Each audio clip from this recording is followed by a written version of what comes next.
sa simple na pasulyap-sulyap, nagpapapansin sa'yo. Umabot sa palitan ng mga mensahe, kilig na kilig ako. Kumusta, kain na, hello, magandang umaga.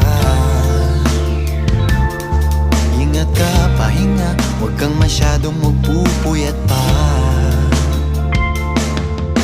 Naramdaman ng puso na dahan-dahan akong nahuhulog sa'yo. Sa kada araw natin na pag-uusap, meron nang